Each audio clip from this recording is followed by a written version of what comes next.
muito importante que preocupa os homens e seus familiares, sem dúvida, é o câncer de próstata. Por que isso? Porque é um tumor muito comum. Estima-se hoje que 1 em cada 6 homens pode apresentar câncer de próstata e 1 em cada 33 possam morrer dessa doença. Realmente é muito prevalente, mais de 500 mil de homens têm um diagnóstico desse câncer anualmente em todo o mundo, 240 mil só nos Estados Unidos, por exemplo. E à medida que nós envelhecemos, a cada década passada de vida, depois dos 50 anos, a incidência é maior. Então, por exemplo, se você procurar em homens de 80 anos, 90, que não tem nem sintomas, mas mais de 70%, 80% deles têm algum foco de câncer de próstata.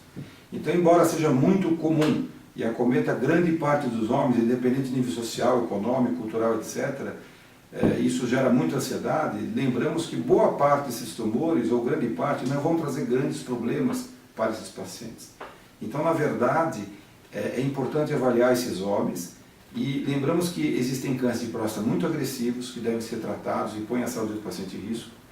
Uma parte desses, uma boa parte tem uma agressividade mediana que são controlados com cirurgia, com radioterapia, bracterapia, hormonoterapia, HIFU e vários tratamentos. E uma novidade que causa estranheza em muitas pessoas, hoje em dia, pacientes que têm câncer de próstata muito iniciais e de pouca agressividade podem inclusive não ser tratados.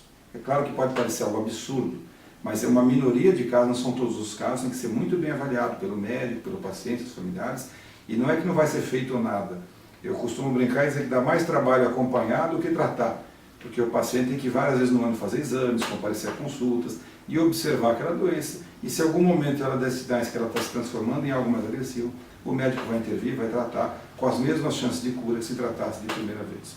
Tudo isso porque às vezes você faz um diagnóstico muito cedo e o paciente não tem sintomas. Ele vai ter sintomas dali 8, 10 anos, 6 anos após o diagnóstico. Então às vezes você pode protelar o tratamento, mantendo qualidade de vida, mas volto a dizer, isso não é para todos os pacientes. Há de se ter um caso inicial de baixa agressividade. Muitas vezes isso não é possível.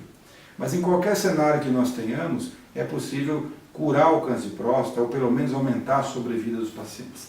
Nas fases iniciais, geralmente se faz cirurgias, hoje a cirurgia está muito desenvolvida, tanto a tradicional, que é a cirurgia aberta, como as mais modernas, que são as técnicas robóticas, que seria a mais avançada, a laparoscópica. Nós podemos tratar com ablações, por exemplo, com HIFU, com crioterapia, onde você vai usar extremos de temperatura para destruir a doença. Pode-se fazer a radioterapia, que é muito comum também, ou a bracterapia, que é um implante de sementes no órgão. E para aqueles pacientes cuja doença já está mais avançada, saiu da próstata, cometeu outros órgãos, a metástases, aí o tratamento se baseia no tratamento hormonal, que é a supressão dos hormônios masculinos, e em fases mais avançadas a quimioterapia e outras drogas, radiofármacos, etc. Para cada cenário existem um grande número de opções terapêuticas. O que é importante é que às vezes o seu pai está urinando muito mal e você fala, nossa, meu pai tem câncer. Em geral pode não ser, pode ser uma hiperplasia benigna que obstrui a uretra e dificulta a micção. E outras vezes o paciente fala, doutor, meu pai está ótimo, ele urina divinamente e não sente nada. Ele pode ter um câncer de próstata porque é na zona periférica da glândula e não dá sintomas. Então, na verdade, só a avaliação correta que vai detectar o que está acontecendo. Embora, alguns anos atrás, especialmente os norte-americanos, recomendavam o rastreamento em todas as populações, todos os homens fazem exames, PSA, etc., isso tem sido muito discutido, porque, como falamos, às vezes você faz um diagnóstico numa fase com poucos sintomas.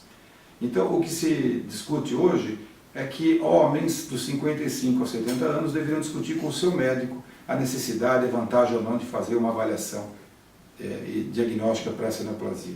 Segundo a Sociedade Brasileira de Urologia, a partir dos 50 anos isso deve ser feito, e a gente lembra que aqueles pacientes que têm história na família, ou que são de cor negra, que têm maior risco de ter a doença, deveriam conversar com o seu médico ao redor dos 40, 45 anos, sempre consultando os riscos e os benefícios e decidir em conjunto.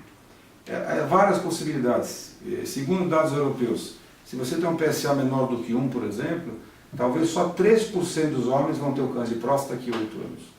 Uma maioria não precisaria fazer exames repetidamente. Todavia, segundo dados norte-americanos, se você tem um PSA maior que 2, por exemplo, 30% destes podem apresentar o câncer num prazo de 5 anos e terem que ser vistos mais de perto. Então isso tem que ser individualizado e é importante que todos que tenham algum interesse conversem com seu médico e tomem a decisão.